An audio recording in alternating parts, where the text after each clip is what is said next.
had brought this to my attention, but I'm gonna go ahead and play this for y'all. Make sure you hit the like button, y'all. Super chat to support the channel, y'all. $5 super chat supports the channel, y'all. So make sure you do that. Also, if you are new in the building and you like the content, go ahead and hit that subscribe button. It is free to subscribe. All right. Listen to this. She went through a bad time in her life, and her job performance suffered. Tonight, the attorney for Krishanda Williams says his client never meant to hurt anyone. She simply thought she was directing incoming emergency 911 calls to operators who were better fit to respond. She was going on not ready status more than she should have. She had a lot going on in her life. The defense argued in court this week the Houston Emergency Center should have had a better system in place.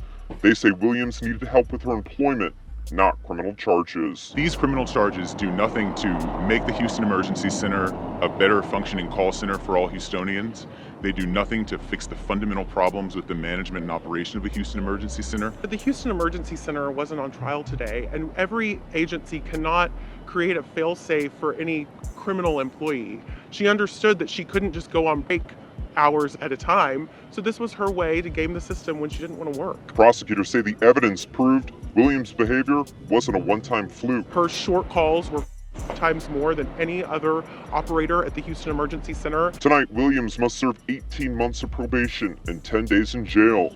The law says they want to send a message: if you take this job, people count on you. You expect the person on the other end of the line to be compassionate and eager and ready to help dispatch out to you. In downtown Houston, Steve Campion, 13, Eyewitness News. Listen, a lot goes on in Houston. What was she doing, hanging up on 911 calls and stuff just because she just felt like it? She didn't want to answer the calls, and she just started hanging up on people. And so 18 months probation, I think that's what they said, and 10 days in jail. That's it. You know, I don't know. I have a lot of videos of these hyenas just acting out. I'm going to start reacting to them, these cam videos of women just acting a fool. Once again, I say this happens because a lot of these women have been gone.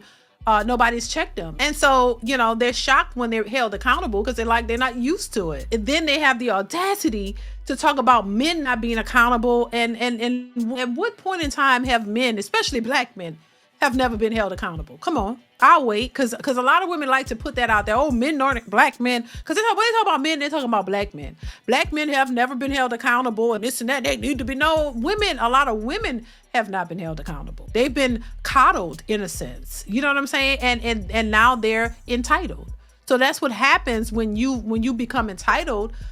You think that you can get away with anything. And then when you're reprimanded or you're being held accountable, you're looking shocked like, why is this happening to me? And at one point, just to be completely honest about this and fair, in my opinion, we've seen this happen with white women. We've seen this happen with white women who have been entitled and who have a certain privilege level to the points that, you know, they've been able to get away literally with anything, you know. And we've seen that happen with them where, you know, they could just cry wolf and whatever it happens.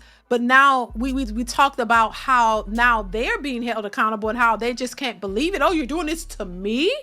But now we see black women with that same mentality, and you're thinking, why? And to me, I think it's a bigger issue, you know, that I think a lot of people aren't ready to address. And because it's a divide between black women and black men. You know what I mean? It's become an issue where black women feel entitled and they feel like they're better than black men because it gives them a level of entitlement that maybe they have felt that they've never had. You get what I'm saying? So now they're in a position now where they have what they think is a hierarchy over black men. They feel good about it in a sense. You know what I mean? It's kind of like, hey, now I'm special. I'm important. You know, it's about me. You know, I could just cry wolf and I get the attention and I get, you know, the upper hand. That, you know, that they almost feel a sense of, you know, like proudness to say, oh, I could treat you like I could put my hands on you and then turn around and say, oh, you did something to me, and it's going to be believable. That's why the Me Too movement was a problem, because it gave women this sense of entitlement to where, hey, I could make stuff up.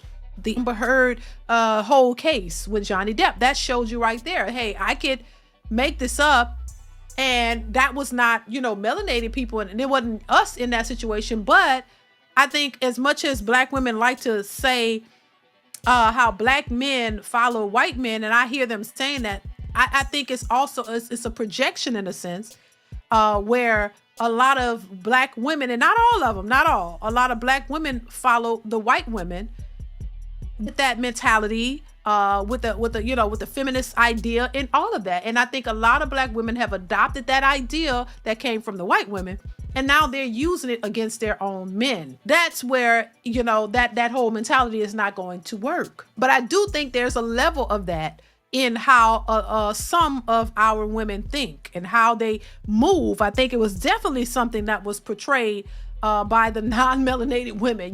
They follow that, and they follow that idea because I think a lot of this idea was not innately for us, because I mean, as far as I could remember or recall and go back, black women and men have always worked together. We had to. Now we've broken that up, broken up the black families, broken up the black home, and now we got men and women fighting with the idea of black women are superior when they're really not. But I think it was a tactic that was used to destroy a black community, because the powers that be and the people that know, you can't really get far if you're divided. They understand the nature of having intact families and having communities, and how that you can build upon that and grow. But they've separated them and made them think you don't need your men. You can do it all by yourself. And now when they're out there doing it by themselves, they realize very quickly that, oh my God, I need some help, but I'm too prideful to say I need a black man because I've spoken so loudly about the fact that I don't need him. So I can't go back. I gotta push forward, and I gotta prove that, I'm going to stand on business, even if I'm failing. It's a big, deeper issue, but it's really not good for our communities whatsoever. But what can you do about it? You can only preach to people and tell people, hey, how important this is and why we should be working together. But if they don't want to do it, you can't make them. This is why I say you can lead the horse to the water, but you can't make them drink. Who says it's the women fighting against their nature? Yeah, it is. But it's the thing that's going to cause them to fail, because they've hyped up the idea that that's not what you should be doing. You should be a boss chick. You should be an entrepreneur. This is why we got so many entrepreneurs out here, even though they ain't really making no money from their businesses, but they're entrepreneurs, right? They put too much negativity out there. You put too much out that you don't need them. They're too prideful to come back and say, yeah, we need y'all. We need y'all. And you'll see some say it, but a lot of them won't. A lot of them won't.